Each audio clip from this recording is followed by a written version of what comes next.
शव यात्रा। अमरपुर नाम के एक गांव में विमल हलवाई अपने 2 छोटे बच्चों और बीवी के साथ रहता है।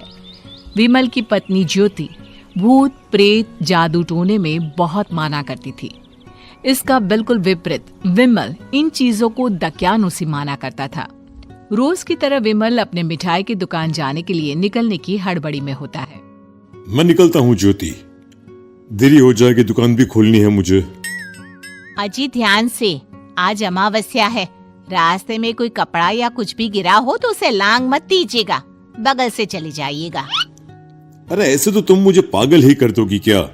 हाँ, मैं नीचे देखकर चलूं कि सामने से कोई गाड़ी घोड़ा आकर मेरे ऊपर से चला जाए? दोनों हालत में तो मेरी ही मौत है। अरे क्यों सुबह सुबह इतनी अपसुगनी बातें कह रहे हो जी? मेरे गांव में तो ऐसा आंखों के सामने होता हुआ देखा है मैंने, इसीलिए कहती हूँ, वरना मुझे क्या, पड़ोसी को तो नहीं कहना चाहती मैं। पति है आप मेरे, इसलिए बोल रही हूँ। विमल अपनी मिठाई की दुकान चला जाता है।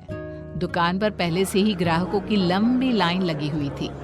ये लो, वहाँ ज्योति अमावस्या को लेकर परेशान है और आज तो हमेशा से ज्यादा ही लंबी लाइन लगी पड़ी है। अच्छी खासी बिक्री होगी आज। विमल दुकान खोलता है।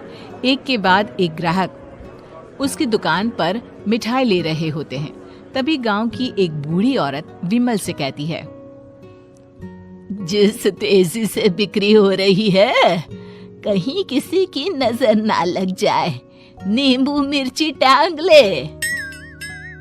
अरे क्या चाची तुम भी, ये सब नजर बजर कुछ नहीं होता है। कैसे लोग हैं मेरे आसपास। अपनी दुकान से शाम को विमल हंसते कूदते वापस घर आता है। हाँ, आज तो अच्छी खासी बिक्री हुई है। एक महीने में जितनी बिक्री होती है, एक ही दिन में आज उतने पैसे कमा लिए मैंने। ये तो बहुत अच्छा हुआ जी, आज ही घर की नजर उतारी है मैंने। बिक्री तो अच्छी होनी ही थी। अच्छा, तुम खाना लगा दो, सारा माल बिक चुका है। मुझे शहर जाना होगा, कुछ चीजों की जरूरत पड़ेगी। रात भर मिठाई बनाऊंगा, तब जाकर कल सुबह दुकान खोल पाऊंगा।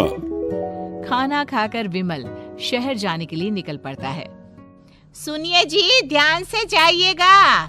चौरस्ते पर किसी जादू टोने की चीज पर पैर मत रख दीजिएगा।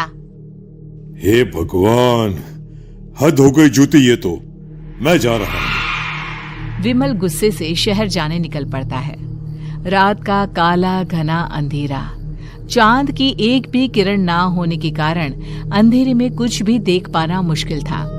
जंगल के बीच के एक अधकच्चे रास्ते से विमल जा रहा होता है। चारों तरफ गुफ अंधेरा और सन्नाटा सुनाई दे रहा था, और सुनाई दे रही थी विमल के पैर के नीचे आ रहे सूखे पत्तों की आवाजें। तभी अचानक दूर से उसे कुछ आवाजें सुनाई देती है। अरे, ये इतनी रात को जंगल के रास्ते कौन जा रहा है? शायद कोई टोली होगी। राम नाम सत्य है, राम नाम सत्य है, राम नाम सत्य है, राम नाम सत्य है। धीरे धीरे आवाज कुछ कुछ सुनाई पड़ती है। आवाज धीरे धीरे और नजदीक आती सी लगती है। विमल देखता है कि उसके सामने से सजी धजी सफेद कपड़े में लिपटी एक अर्थी निकल रही है, जिसके साथ 5 लोग ही थे। 4 आदमियों ने उसे कंधा दिया हुआ था।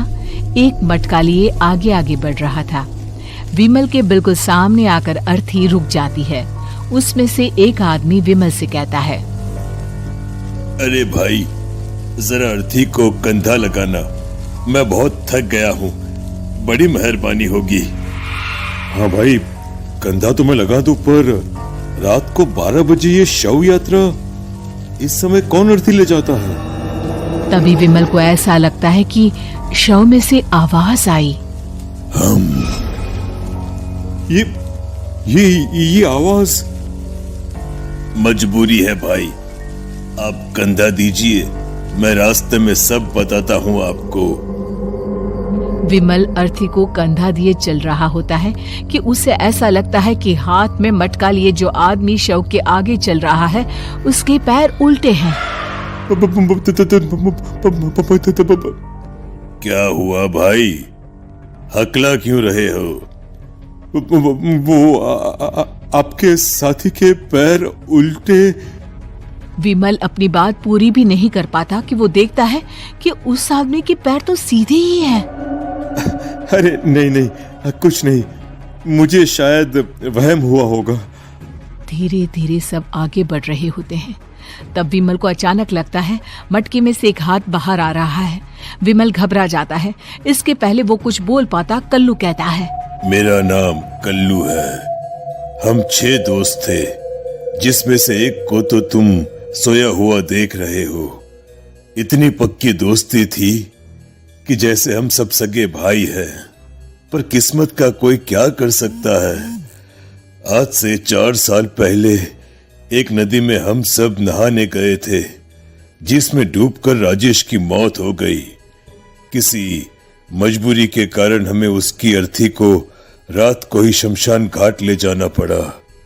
हम 5 उसे ले जा रहे थे। 4 साल पहले आप 5 में मैं कुछ समझा नहीं।